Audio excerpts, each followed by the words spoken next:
Welcome to the Tuesday edition of the CHPC conference. Today, we have two tracks that are more of in the networking and information security field, two main speakers in that area.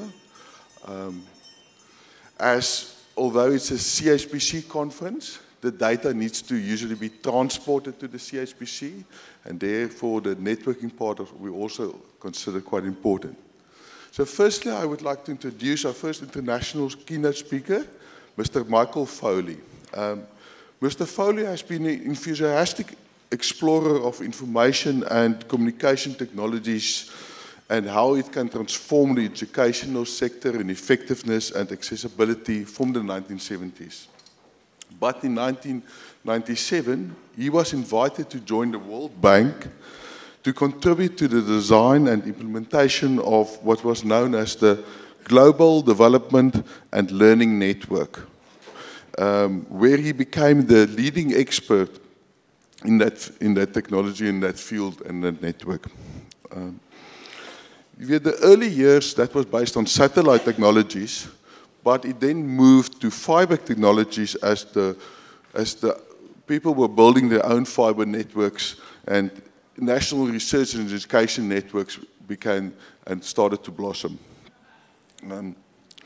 This led Michael to become a champion of national research and educational networks. And with his influence and with his contacts at the World Bank, he started to raise awareness among senior management and staff on how transformational the national research and education networks are and how they could play a role in the integration of the global economy and academic community and among education sectors in these countries. Unfortunately, Mr. Foley won't be able to join us directly, so we're going to try to show the effects and the transformational effects of the fiber networks. So he will join us from Ireland. Just a quick note, to prevent feedback, when we're going to ask questions, it's going to be there might be 1 or 2 seconds delay when we switch from this mic to his mic. So it will not be that interactive when you ask questions. So over to Mr. Foley. Thank you very much.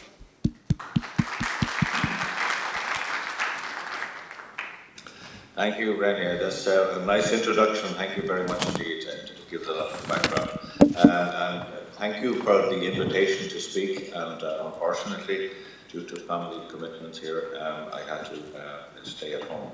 I'm actually speaking from Belfast in Northern Ireland, although I live in Dublin. But thank you. I'm really honoured to be able to speak to you all today.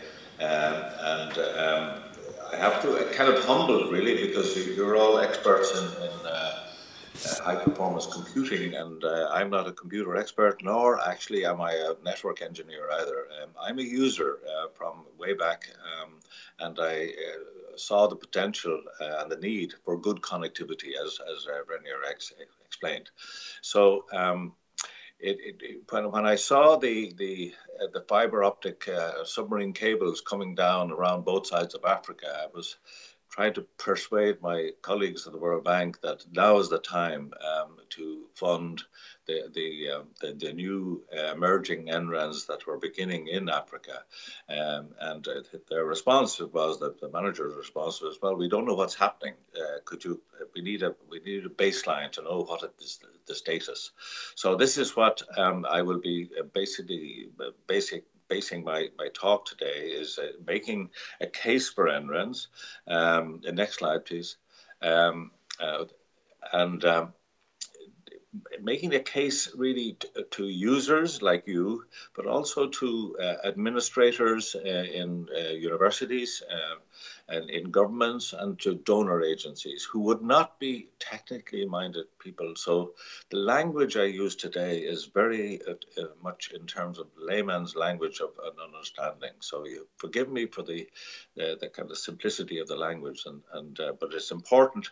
And suppose because I'm a user and not a network engineer, I have a useful role because I speak the same language to them.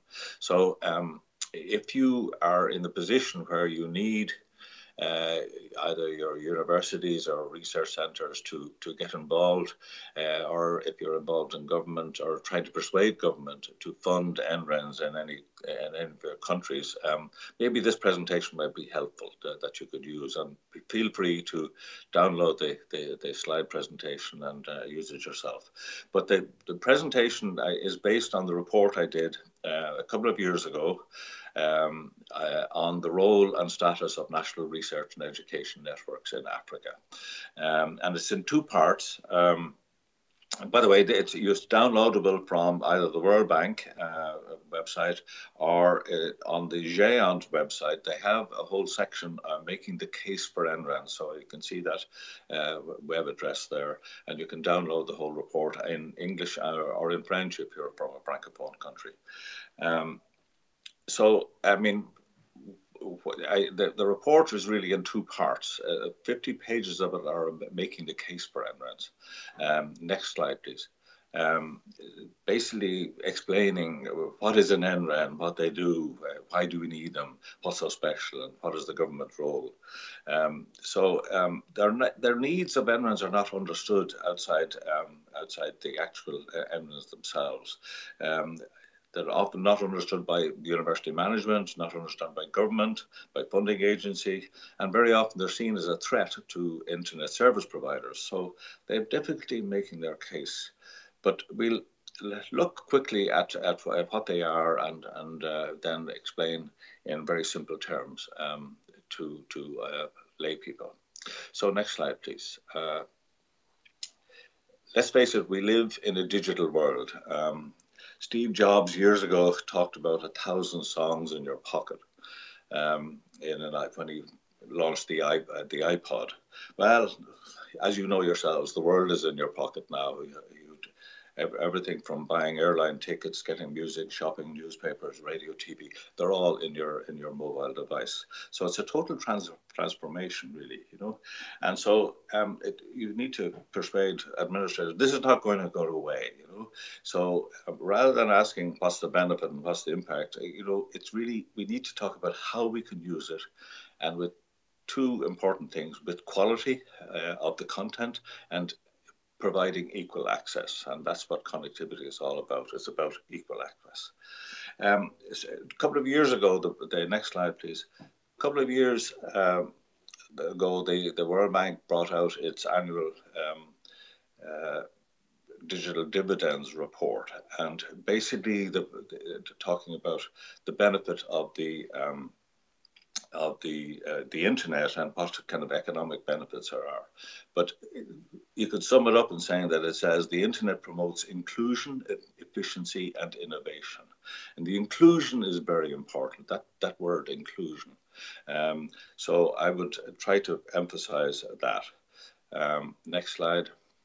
We'll talk about the research side. There's an R and an E in NREN, research and education. But I think, again, government officials and administrators don't really understand what scientists do.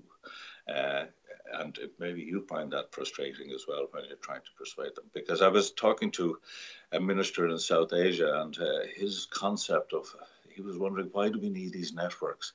And he was saying, you know, the role of a scientist is to cogitate. And then to come up with a hypothesis and then go into his laboratory and test that out. So he has a theory. And I say, well, yeah, but his laboratory is probably not in the same country. And also he's not on his own or her own, but he was very definitely talking about his. But it's collaboration is everything. So our cliches about scientists in white coats and laboratories and test tubes and that don't work anymore. It's really about measurement, modeling, calculations, and also collaboration. It's also complex. Next slide, please. It's also complex.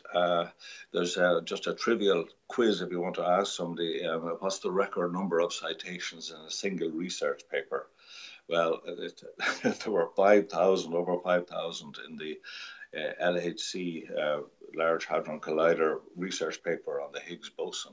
So you know yourselves, you need collaboration, and therefore you need connectivity. This is really a simple concept, but you need to get it across, the need for this. So scientific research is by necessity a collaborative exercise between specialists, hundreds of institutions across the globe. They're connected by high-speed communication links, sharing the huge volumes of data and shared advanced instrumentation. You know, all of this kind of stuff is out. But fundamentally, next slide, if you are not connected, you will be excluded.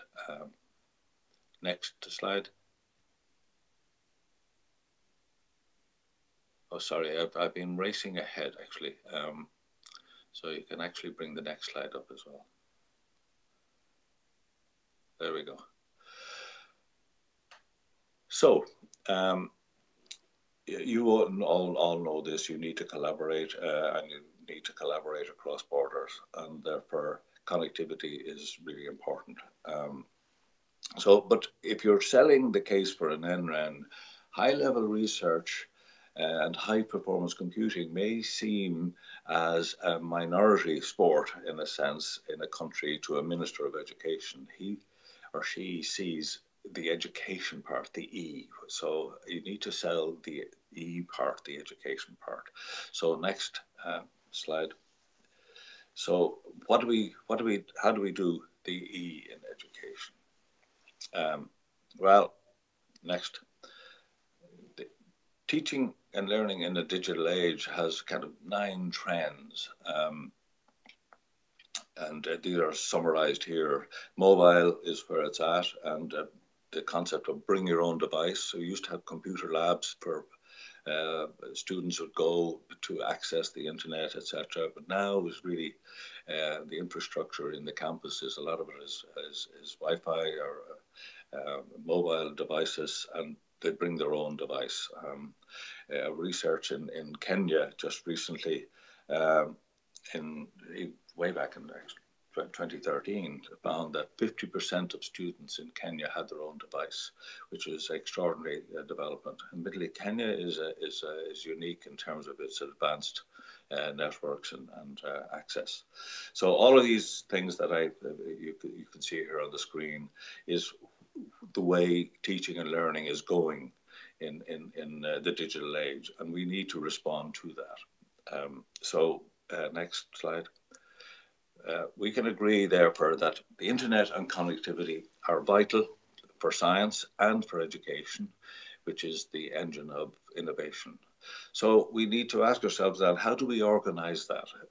Do we just leave it to a free-for-all in the market, just hire an ISP and pay their fees, etc.? Or do we have an agency to manage that? And I would define it as an agency that comes from the IT community of the universities, that is trusted by them, and that is not profit motivated. So we could call them a National Research and Education Network, an NREN. And when I'm talking to these administrators, I say, don't believe me. Have a look at the next slide. This is a map of the world in 3 colors, and you have the gray, where not a lot of activity in terms of NREN is starting. You have the yellows, where there's activity going on and they're well advanced. And the green is where there is an operational NREN. So almost certainly every developed country in the world, advanced economically country in the world, has an NREN. And in fact, you can see that in Africa, it's catching up quite quickly. You have organizations then into regional areas. In Europe, you have the GEON network, in Internet 2 in the US, with Canary in Canada, Red Clara in South America. And then in Africa, you have North Africa, ASREN, Arab States Research and Education Network. You have in the West Africa, WACRAN, and in East and Southern Africa, you have UbuntuNet Alliance. Just to also, I like maps, so I like to, and it's a visual, and visuals work very well. as you know. So I show the international connectivity out of Europe run by the GEON network, which is quite formidable. And it's very impressive that these are not just commercial internet connections, these are the dedicated research and education connections to other parts of the world. And down into Africa, you can see from Europe, there are many, many connections. My presentation will in a few moments show a map, which is a summary of these connections in Africa. So very quickly, what's an NREN? Well, it's two things, I suppose. It's the high performance. Next slide, please. Oh, sorry, if you go to the GEON map, I'm not. There we go. That's the GEON map, which is quite an impressive map, linking the world to Europe. If you go to the next slide, then we can ask, what is an NREN? Oh, sorry, next again. So it's both the network and it's also the organization that operates that network. And very often they have varied constitutions there, either as a consortium of members, a dedicated agency, a company, an NGO, or other legal entity, and generally not for profit. So an example of that, of course, is in your own country. You have SANREN, which is operated by, next slide, SANREN, which is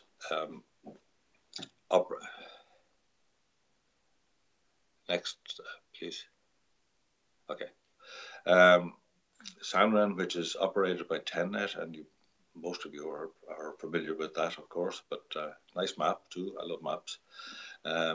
So let's ask the question, what does an NREN do? Next slide. It's not only about infrastructure, and I have to say that a lot of donors don't like to talk about infrastructure, but so you need to talk about the services.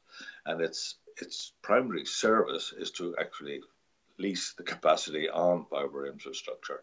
They tend not to build their own infrastructure, but they lease it long term, generally now through dark fiber, and provide the connectivity to its institutional clients. It's like an ISP, but of course the bandwidth offering is not shared like an ISP does. So it's a one-to-one contention ratio, so you must have much more reliable connectivity. Next. But the real value added of an NREN over an ISP is that they have advanced and unique services, especially the middleware services, and they're listed here. Things like the AAI, the single sign-on, things like EduRoam, you've come across it yourselves, eScience gateways, grid computing, point-to-point internet protocol circuits for special applications. I think that's which will apply to you guys on a dedicated point-to-point. So they also have performance monitoring, and across the Atlantic now they've developed a global network architecture that's agreed, so it helps reliability as well. So these are really the services that differentiate an NREN from a commercial NREN, commercial ISP. Next. I won't go through these. These are the other services that can be offered. You can look at them again. I mean, they're all the standard stuff, and an NREN can decide to offer them or to pass them over to a commercial ISP. So it's not necessarily that an NREN has to run everything. They can actually partner with ISPs as well to provide some of these services. But the important thing is to remember, next slide, that these services are developed by a global community of NRENs, and it's a kind of a global currency, I suppose, which provides inclusion to this academic club. You know, it facilitates participation and collaboration in research, access to digital libraries, sharing of instrumentation, and ending exclusion and academic isolation. I think this is important. I remember I was in Afghanistan talking to a minister of higher education, and he listened politely, and at the end of it he says, "Michael, this is wonderful for peace." And it kind of surprised me because the young people in Afghanistan didn't know what's going on in the rest of the world. So he felt that if he could connect his students to the rest of the world, then they would broaden their horizons, and it would lead to peace. So it was significant as that. Now, then again, there's the web address for my report. You can have a look at it there. We'll go now to the status. If we go to the next slide, and these next few slides would be the basis of any discussion that we would have. This is towards the end of 2015, I finished the report, and it took a while then to publish in 2016. I have now gone back to the various research networks and at least the regional ones, and updated this slide, and we come to that. But if you look at this is a summary really of the report in one picture.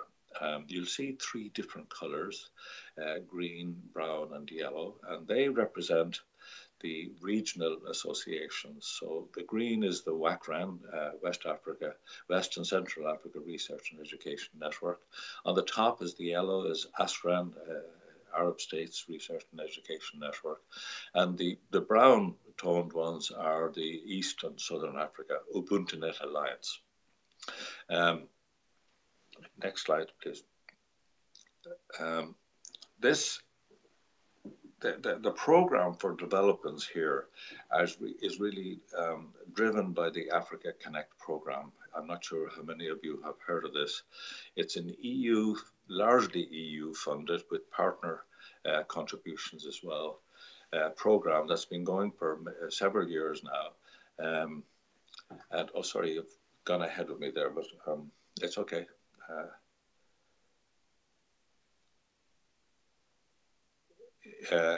The color tones that I had thank you. The color tones I have there are levels of development of the NRENs. You can see that the lighter colored ones are the more advanced. You can see South Africa is a very light colored one, so is Kenya. And up in the north, you have Algeria and Egypt. And then things brightening up in West Africa as well. So that gives a level of development. The connectivity there, the blue and black lines refer to the NREN's connectivity to Europe, and through Europe then obviously to the rest of the world. The blue lines are the connectivity by the NRENs themselves, and the black lines are through the UbuntuNet Alliance linkages dedicated. These are not internet connections now. These are, and they have many internet connections as well, but these are the dedicated connections between countries and between the regions and Europe. So just to go to the report also talks about the level of development. If you go to the next slide, Duncan Greaves of your own TenNet used the capability maturity model, which is based on the IT industry's capability maturity model. And he applied this to NRENs, which I found very useful. So I've used it in the report. There are 7 levels, beginning with 0 and going to 6. And so you can see these from early starts. There's no NREN, no awareness, right up to level 5, where the NREN, the first NREN to REN international links are established. And then the NREN begins to offer the REN-specific advanced services that I talked about earlier. So if you apply those, this will give you, if you go to the map now again, next slide. If you go to the map now, you can see then at a glance roughly where the advanced work is happening. Now this is 2015. So if we look at the next slide, I've updated the international connectivity from just this October by contacting the regional people. You can see the red lines are the new. You can toggle between the last slide and this one, back and forth, and you'll see the changes if you wish. You know, you can see, just look at the red and you'll see the new ones. Some of it is brand new connections, others are extending the connectivity by extra bandwidth. So you'll see the differences there. Zimbabwe is now connected, and the links are consolidated as well. There's a new link with Malawi and Somalia. I was glad I was able to push for that within the World Bank. It was a World Bank project that was going on in Somalia, so I was able to get an NREN aspect put into that. And you'll see in the green area, in the WACRAN area, there's connectivity from Lagos to London, and also from Ghana, from Accra. Now, the Ghanaian NREN is connected through that all the way to London. Unfortunately, the NGREN in Nigeria is still not connected, and this is a big issue in West Africa. The connectivity prices, the price for fiber is very high still, and it's a bit of a stumbling block that everyone is trying to address. So this is the Africa Connect 2 project.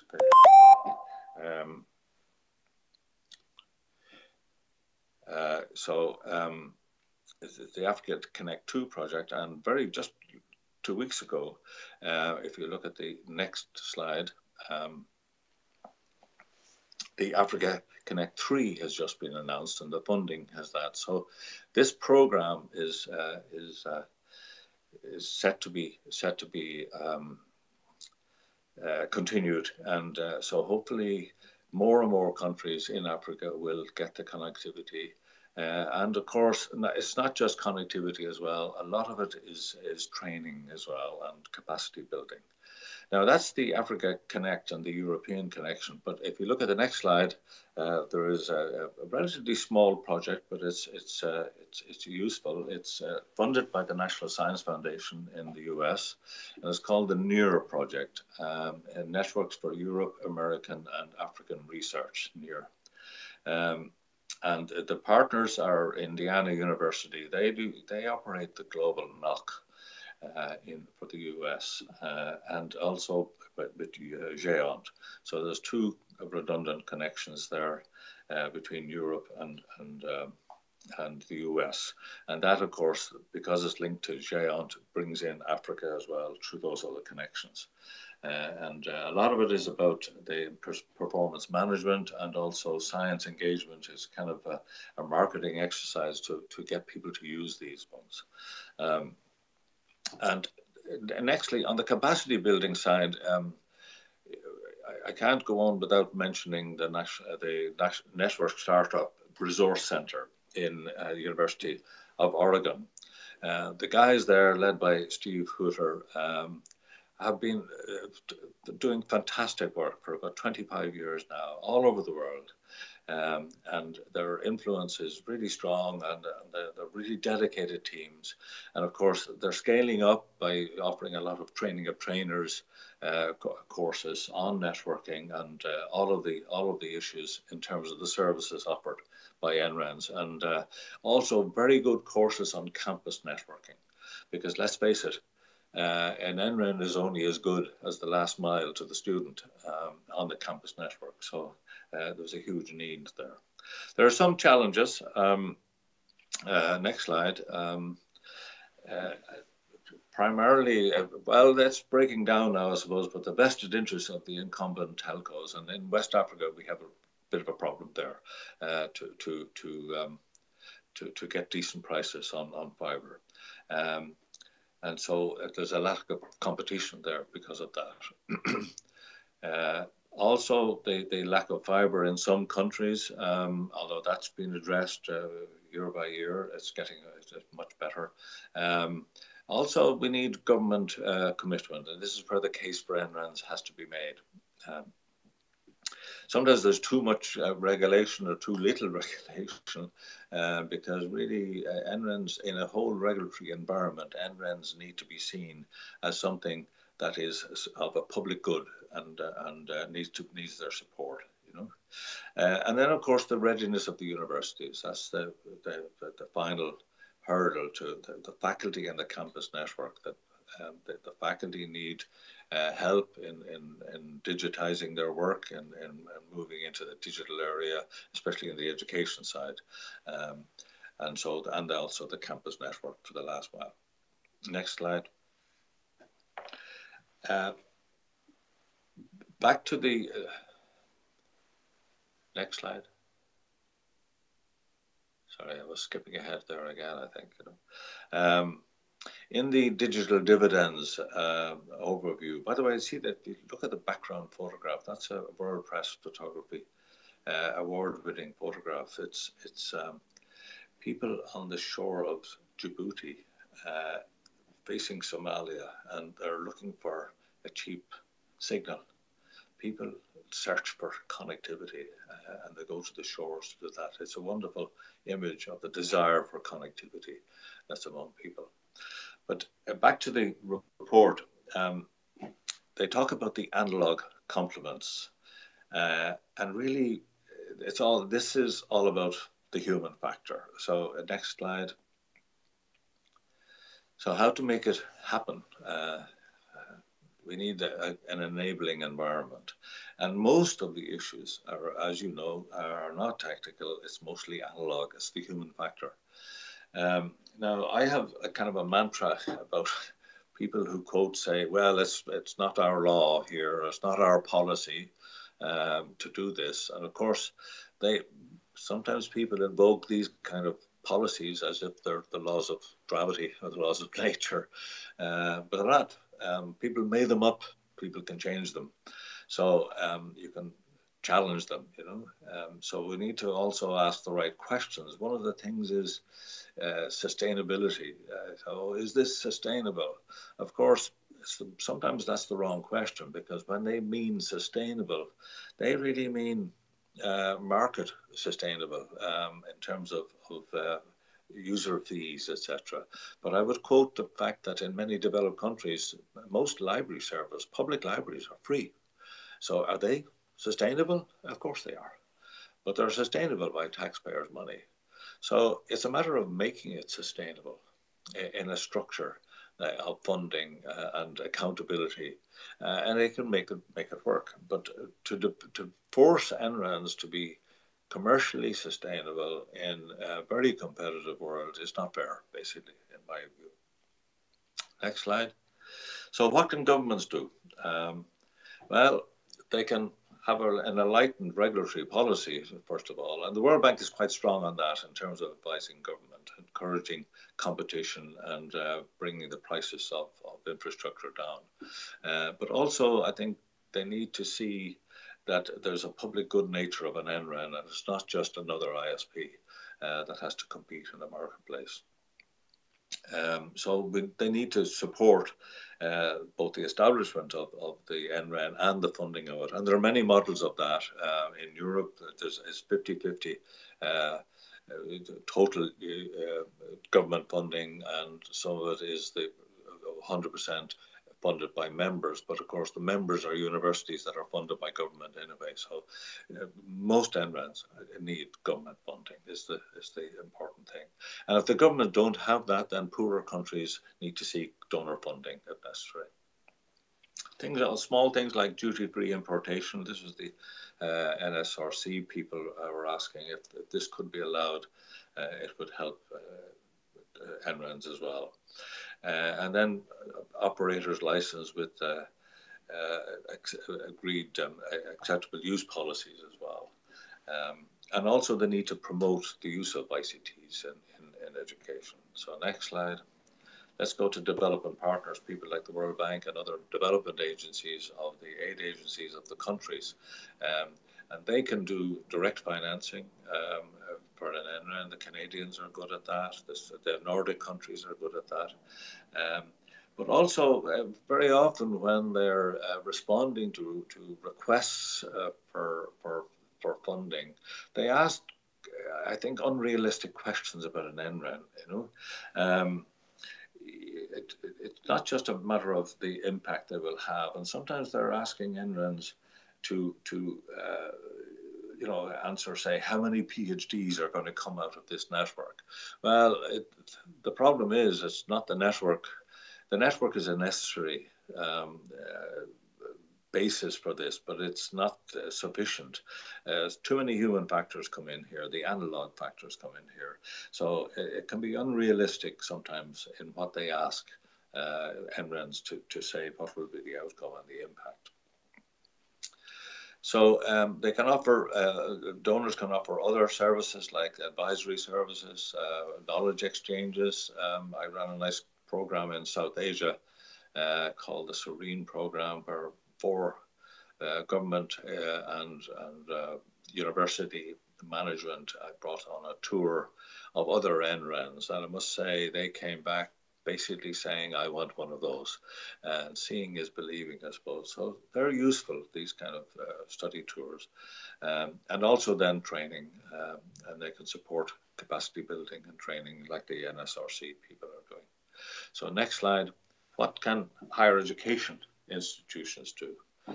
Well, higher education is very competitive, as you know, between institutions. And sometimes they are suspicious of each other and do not collaborate. And I think it's very important from the NREN point of view, from the connectivity point of view, it is a must that they collaborate and build a critical mass of users. So they need to do that to pool their demand. And also they need to fund a campus network, of course, and have trained staff and support those staff. And then finally to encourage the digital literacy and of staff. And they start that with the champions, and the champions who are, and you would be the champions if you're in universities of good connectivity, and the universities need to support people like you. And then finally, what do NRENs do? What can NRENs do?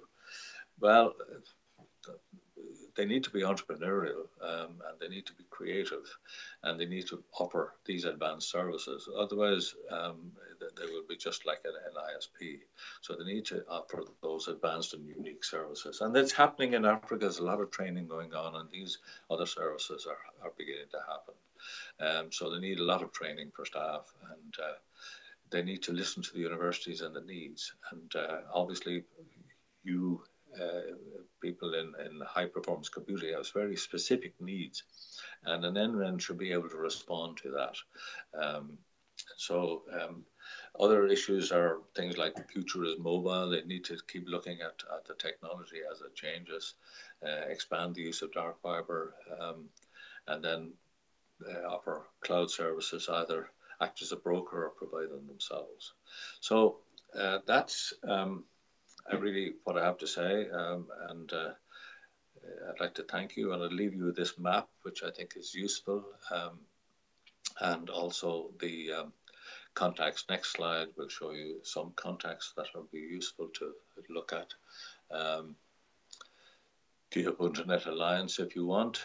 I would say I would suggest you download the report, because it gives country by country reports as well. Some of that would be a little out of date, but the contacts are there for you to actually address a particular need that you would have to connect to a particular institution, which is probably what you want to do. So if you go to the Ubuntu Alliance, WACRAN and ASRAN, they will have all the contacts and the up-to-dates. So that's it, and thank you very much, and I think I have some time for questions. Thank you.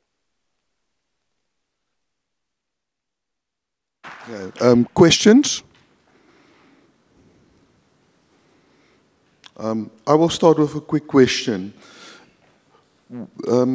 You said that what do you feel the future will be? Will the NRENs basically keep growing? You have any indication? what the future will be for the NRENs. This maybe the long-term future. Thank you. Okay. If you need to. Okay. Actually, the people in GEONT and what was originally Turina as well have been looking at that they need to continually address their position in all of this, and they need to continually change. And so they do have they have a program called Aspire of what NRENs need to do to keep up to date. And of course, they need to always be able to offer particular services. As I say, the infrastructure is changing all the time, and a lot of the unique services are now commodity services by ISPs. So they need to respond to those. But I think a one-stop shop for universities and researchers is very useful still. So I think while they may change, I think the actual institution of the NRENs would survive, I think. And it needs the support of people like you, of course. Okay. Okay, thank you. Sorry, we have a question here. Just hold on a second. Yeah.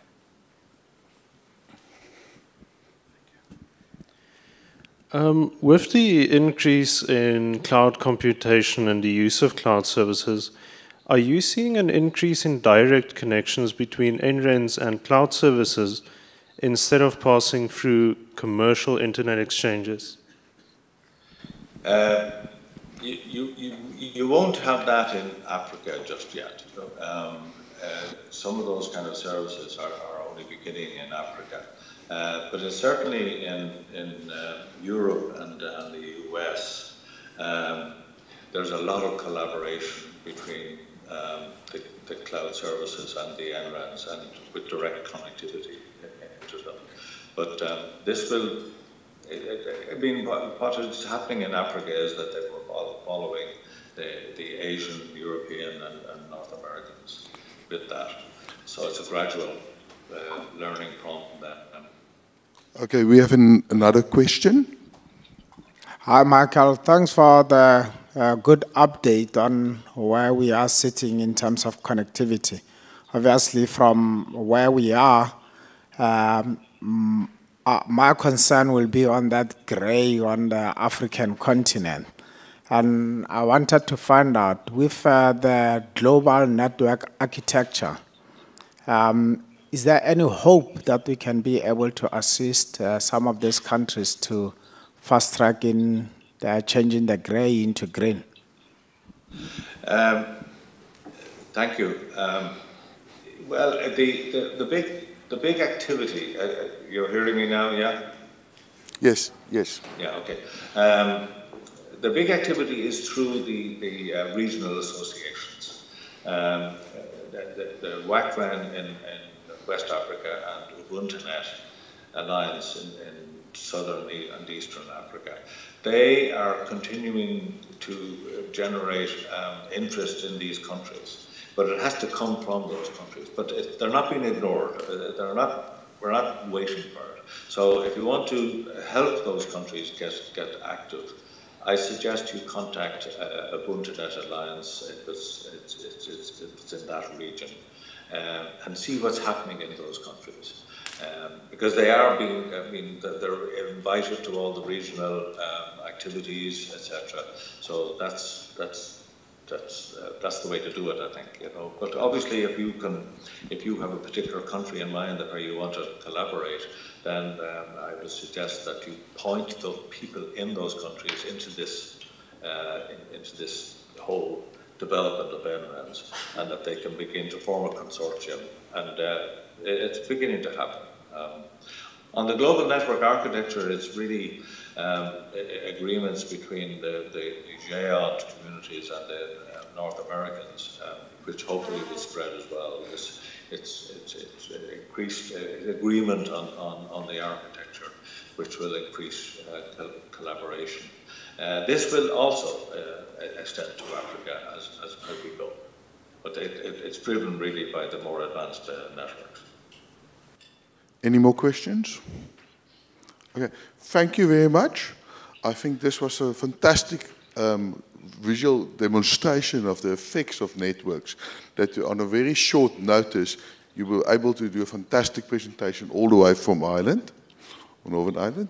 Thank you very much. And just as a side effect, we have organized EduRoam at the conference, and we always get good feedback where the researchers from the different universities, international visitors come, so they come to a conference and there's EduRoam enabled and again. So thank you very much again.